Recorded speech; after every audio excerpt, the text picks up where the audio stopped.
చంద్రబాబు అమిత్ షాని కలిసినా అమితాబ్ బచ్చన్ని కలిసినా వైసీపీకి నష్టం లేదని మంత్రి బొత్స అన్నారు.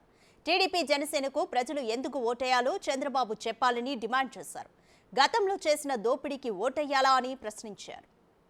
అమిత్ షా దగ్గరికి వెళ్తారా, లేకపోతే బాదుషా దగ్గరికి వెళ్తారా, లేకపోతే ఇంకో దగ్గరికి వెళ్తారా?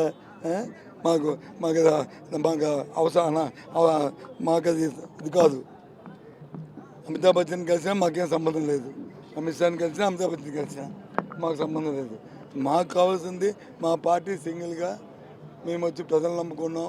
ప్రజలకు వచ్చి సంక్షేమ కార్యక్రమాలు చేస్తాం, అభివృద్ధి కార్యక్రమాలు చేస్తాం, మా ఎజెండా చెప్పాం, దాని మీద ఓటాడుతాం. వాళ్ళు అమిత్ షాని కలిసినా అమితాబ్ బచ్చన్ కలిసినా ఇంకోరిని కలిసినా ఏం చేసినా వాళ్ళు అలాగే ఎలక్షన్ వరకు కలుస్తూనే ఉంటారు. ఎందుకంటే వాళ్ళకి క్లారిటీ లేదు, వాళ్ళకి విధానం లేదు. వాళ్ళకి విధి విధానాలు ఉంటే ఇది చేయరు. వాళ్ళకి విధానం లేదు, ఇది లేదు. ఎందుకు అది? ఊరికి ఎంతసేపు జగన్మోహన్ ఓడించి ఏం చేస్తావు?